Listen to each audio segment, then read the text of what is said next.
questions. This covers all the fundamental rules for safely operating a commercial motor vehicle, CMV. Let's get straight into the questions. What is the first and most important step during the pre-trip inspection? Review the last vehicle inspection report. You need to check if any required repairs were made before you drive the vehicle.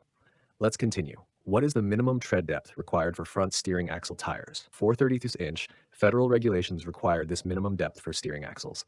Moving on. What is the minimum tread depth required for all tires other than the front steering axle? 2/32 inch. This is the minimum legal requirement for non-steering tires. Time for the next question. If you are checking the steering play in a wheel equipped with power steering, how much play is acceptable at the steering wheel? No more than 10 degrees, about 2 inches on a 20-inch wheel. Excessive play can make the vehicle difficult to control. Next up, when should you check your vehicle's mirror adjustments? Before starting your trip and whenever you change lanes.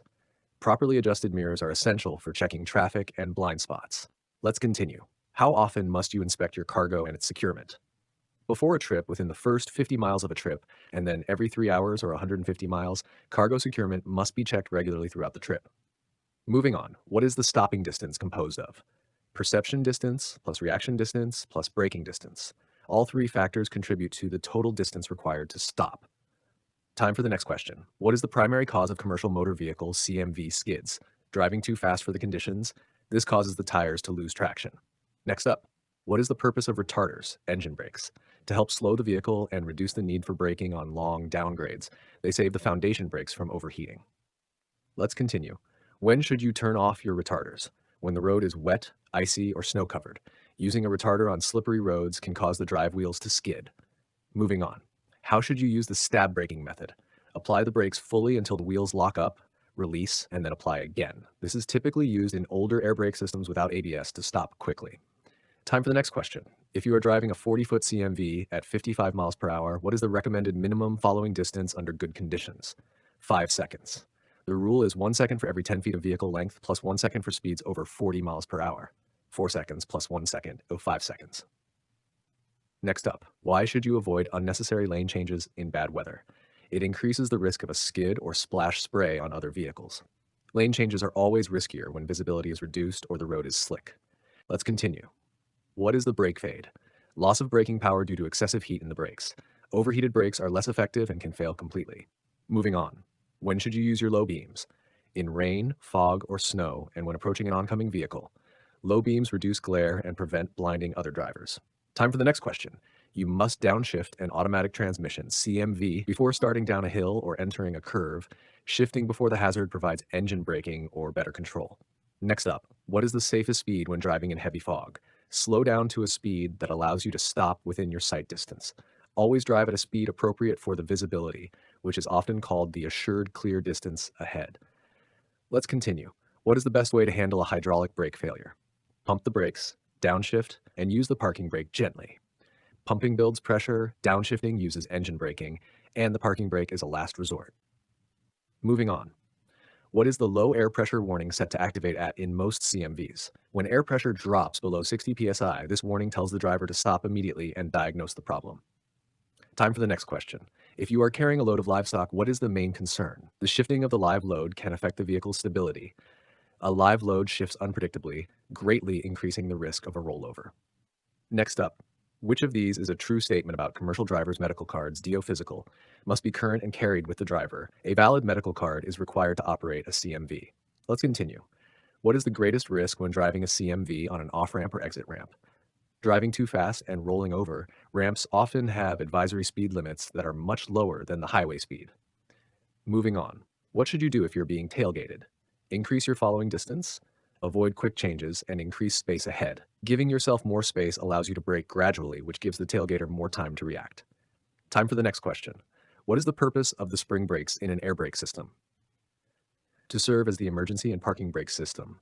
They engage automatically when air pressure drops to unsafe levels or the parking brake control is pulled. Next up, what does a yellow sign with a truck symbol going downhill indicate? A steep downgrade ahead. This warns the driver to slow down and prepare for engine braking. Let's continue. What is the maximum height of your cargo above the sideboards on an open vehicle? The cargo must not be higher than legally allowed and must be fully secured. Michigan law typically restricts overall vehicle height to 13 feet 6 inches, and the load must not exceed that. Moving on. When is the best time to check your tire pressure? When the tires are cool, heat from driving increases pressure, leading to an inaccurate reading. Time for the next question. What is the most common reason for a tire failure in a CMV? Underinflation. Underinflated tires build up excessive heat, leading to blowouts.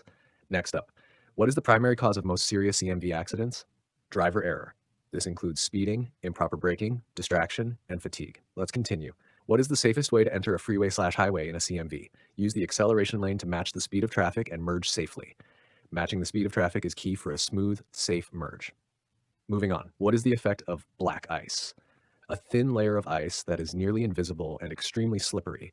It is most common on shaded spots and bridges. Time for the next question.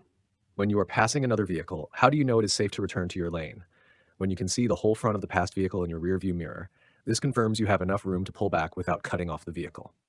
Next up, what does a supply pressure gauge in an air brake system tell you? How much air pressure is in the air tanks? This indicates the total air available for braking.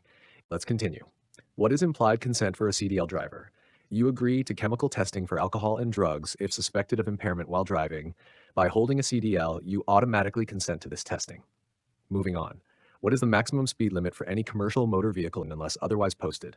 65 miles per hour on most limited access freeways where the posted limit is 70 miles per hour or higher, while the general maximum speed limit on other highways is 55 miles per hour. For most heavy trucks on interstate freeways, the maximum is 65 miles per hour, even if the posted limit is higher. Time for the next question. What must you do if you are forced to stop on the side of a highway? Activate the four-way flashers and place warning triangles, reflectors. This is essential for warning oncoming traffic. Next up, how long do you have to notify your employer if you lose your CDL? By the end of the next business day, the employer must be notified immediately as you cannot legally operate a CMV. Let's continue. How can you check for loose or cracked exhaust systems during the pre-trip inspection? Look for rust, metal damage, and black soot, and listen for unusual noises. A damaged exhaust can allow poisonous fumes into the cab. Moving on. What must be checked on the wheel rim and lug nuts? No bent or cracked rims, and all lug nuts are present and tight. Check for rust streaks. Rust streaks often indicate loose lug nuts. Time for the next question. What is the importance of proper weight distribution in a CMV? To maintain steering control and prevent vehicle instability or structural damage, weight must be distributed evenly across all axles. Next up, what is a potential sign of hydroplaning? The feeling that the steering wheel has become loose or disconnected. This happens because the tires are riding on a film of water, not the road. Let's continue. What is the maximum legal height of a CMV in Michigan typically not exceed? 13 feet 6 inches. This is the standard legal height limit in most states. Moving on. What is the single most important rule to remember about vehicle fires? Call for help. Do not attempt to fight a large or chemical fire yourself. Your safety is the priority, and the fire may require professional help. Time for the next question. When driving through a curve, how should you steer? Feed the steering wheel smoothly and steadily, hand over hand. Smooth steering prevents a side skid or rollover. Next up, what is the most dangerous aspect of wet brakes? They may be weak, grab unevenly, or not work at all. To dry them, lightly apply the brakes while driving in a low gear. Let's continue. What is the Commercial Learner's Permit, CLP, restriction regarding supervision? A CLP holder must be accompanied by a CDL holder in the cab. The licensed driver must be in the passenger seat. Moving on. What is the primary cause of a loss of air pressure in an air brake system? Leaks in the air lines or fittings. Loss of pressure is nearly always due to a leak that must be fixed. Time for the next question. How do you test the parking brake during the pre-trip inspection? Set the parking brake and gently pull against it in a low gear. This tests if the brake can hold the vehicle against the power of the engine. Next up, where must the emergency shutoff valve for the air brake system be located? It must be clearly marked and accessible from the cab. The driver must be able to activate it quickly in an emergency. Let's continue. What is the federal requirement regarding the use of handheld mobile phones while operating a CMV? Prohibited. Only hands-free devices are allowed for talking state questioning. Any physical manipulation of a handheld phone while driving is illegal. That wraps up the practice session for the Michigan CDL permit test general knowledge portion. Mastering these basics is essential for passing the written exam and staying safe on the road. Give this video a like and drop a comment below with which practice test you want to see next.